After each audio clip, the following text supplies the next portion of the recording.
dreamt I stood in the center of the sun, and the solar radiation cooked my heart from the inside.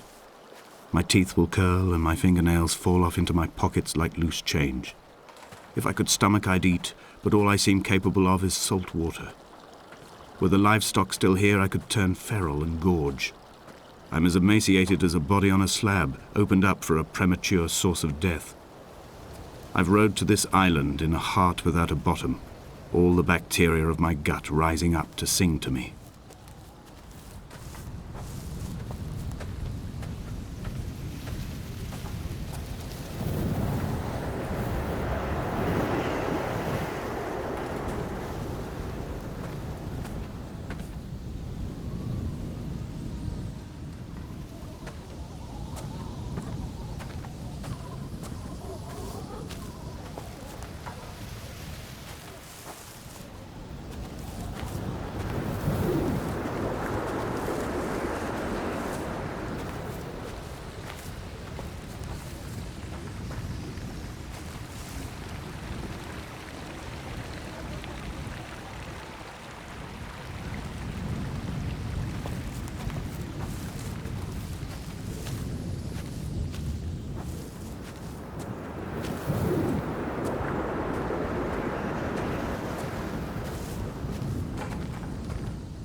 Dear Esther, I have now driven the stretch of the M5 between Exeter and Bristol over 21 times. But although I have all the reports and all the witnesses and have cross-referenced them within a millimetre using my Ordnance Survey maps, I simply cannot find the location. You'd think there would be marks to serve as some evidence. It's somewhere between the turn-off for Sanford and the welcome brake services. But although I can always see it in my rear-view mirror, I have as yet been unable to pull ashore.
An imagined answer phone message.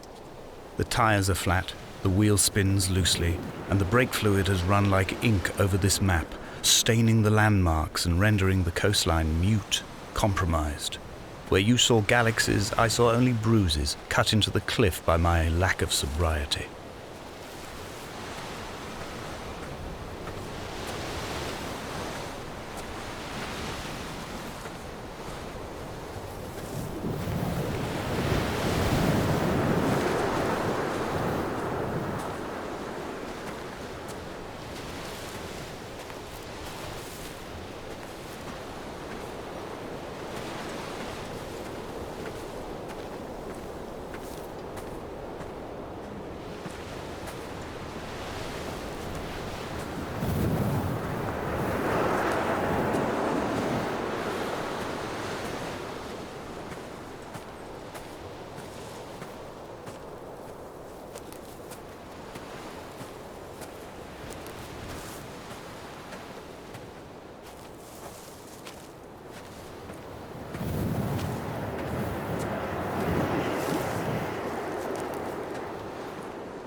I had kidney stones, and you visited me in the hospital.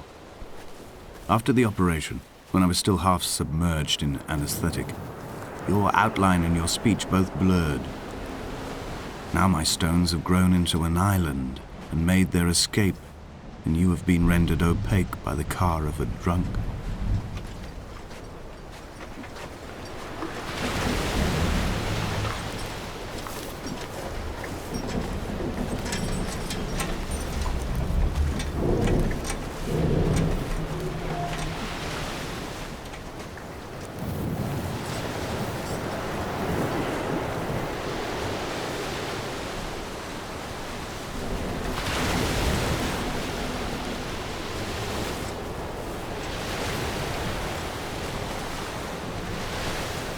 There must be a hole in the bottom of the boat. How else could new hermits have arrived?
When I first looked into the shaft, I swear I felt the stones in my stomach shift in recognition.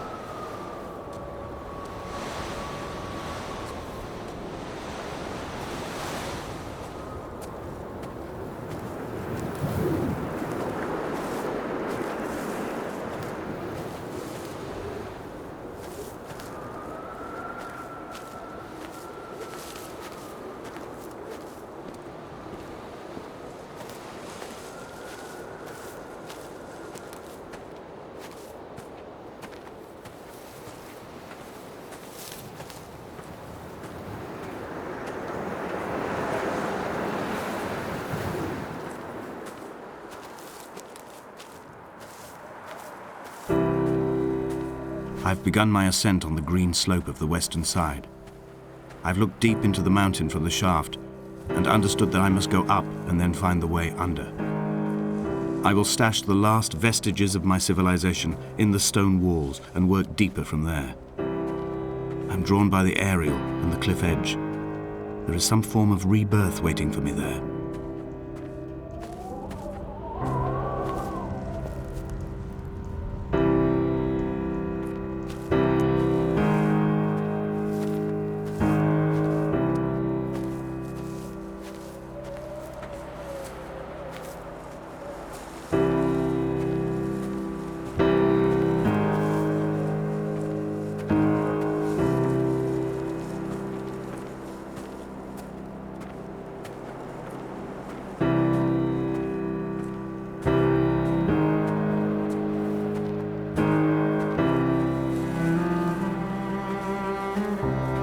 The bothy was constructed originally in the early 1700s. By then, shepherding had formalized into a career. The first habitual shepherd was a man called Jacobsen, from a lineage of migratory Scandinavians. He was not considered a man of breeding by the mainlanders. He came here every summer whilst building the bothy, hoping eventually that becoming a man of property would secure him a wife and a lineage. Donnelly records that it did not work. He caught some disease from his malcontented goats and died 2 years after completing it. There was no one to carve white lines into the cliff for him either.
Three cormorants seen at dusk.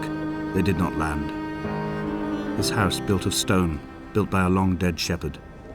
Contents: my camp bed, a stove, a table, chairs, my clothes, my books. The caves that score out the belly of this island, leaving it famished. My limbs and belly famished. This skin, these organs, this failing eyesight. When the battery runs out in my torch, I will descend into the caves and follow only the phosphorescence home.